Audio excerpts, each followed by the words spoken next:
महात्मा एक जंगल में तपस्या कर रहे थे। तो वहां पर एक डेली एक लकड़हारा आता था। लकड़हारा लकड़ी काटता था। तो दूसरे दिन जब महात्मा ने आंख खोली तो उस लकड़हारे को बोला कि बेटा, तुम डेली यहाँ पर लकड़ी क्यों काटते हो? तुम इससे आगे क्यों नहीं जाते हो? तो लकड़हारा कहता है, क्यों? मुझे यहाँ जो लकड़ियां मिल रही है तो मैं यहीं काटता हूँ, मुझे आगे जाने से क्या मिलेगा? तो महात्मा ने बोला, बेटा तुम जाके देखो, शायद इससे अच्छे तुम्हें और कुछ मिल जाए। जब वो आगे जाता है तो वहां पर उसको चंदन की लकड़ियां मिलती है। तब वो चंदन की लकड़ी काटता है, काफी लकड़ी लेके वो चल जाता है अपने घर।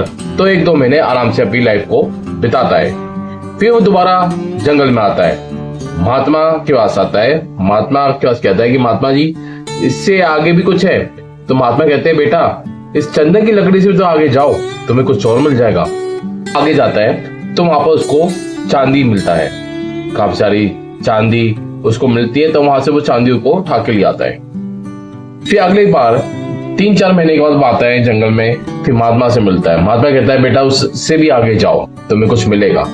जब वो आगे जाता है तो उसको वहां पर सोना मिलता है। फिर वो सोना लेके वापस आ जाता है। करीबन 4-5 महीने या 6 महीने बाद फिर वो जंगल में आता है, फिर महात्मा से मिलता है। तो महात्मा कहते हैं कि बेटा तुम मुझसे भी तो आगे जाओ। तब उसको आगे हीरे की मोती मिलते हैं और काफी सारे हीरे मिलते हैं। तो वो हीरे को लेके आ जाता है। फिर काफी टाइम बाद फिर वो दोबारा जंगल में जाता है और महात्मा से पूछता है, महात्मा जी आप एक बात बताइए कि आपको ये सब पता है कि यहाँ पर चंदन की लकड़ियां है, यहाँ पर चांदी है, सोना है और हीरे हैं, आप क्यों नहीं गए? आपने मुझे ही क्यों भेजा? तो महात्मा का जवाब ये था, वो ये था कि कुछ टाइम के बाद जब जंगल में आता है तो महात्मा से मिलता है। महात्मा कहता है, मूर्ख, तू सिर्फ हीरे तक ही सीमित रहा, तू उससे आगे नहीं गया। तो उस लकड़हारे को काफी गुस्सा आ गया, उसको ईगो पे लगा कि इसे मुझे मूर्ख कहा, मैं इस शहर का सबसे बड़ा आदमी हूँ और शहर का सबसे अमीर आदमी हूँ, इसलिए मुझे मूर्ख कहा। तो सबसे बड़ी बात महात्मा ने ये बात कही उसको कि तेरे को ये नहीं लगा कि मुझे ये सब चीजें पता है तो मैं क्यों नहीं जा रहा हूँ, सब तू ही क्यों जा रहा है?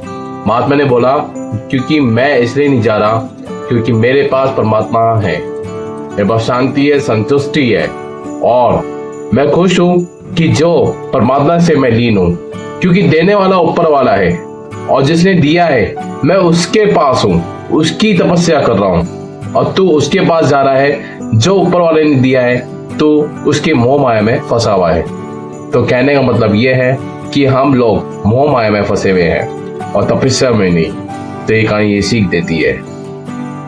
और इससे एक संदेश ये भी है, जो व्यक्ति निरंतर आगे बढ़ता रहता है वही अपनी वास्तविक मंजिल तक पहुंचता है। इसलिए जीवन में कभी मत हारिए, रुकिए मत, क्योंकि आपकी सबसे बड़ी सफलता शायद बस एक कदम आगे आपका इंतजार कर रही है। और जाते जाते अगर आपको ये कहानी अच्छी लगी हो तो चैनल को लाइक एंड सब्सक्राइब जरूर कीजिए, जिससे कि हम दूसरी वीडियो बनाएं और आपके उसको नोटिफिकेशन पहुंच जाए। और इससे हम मोटिवेट भी होते हैं आपके सपोर्ट से, जिससे कि हम और स्टोरी बनाते रहें। Thank you for watching this video. RV blog channel में आने का धन्यवाद।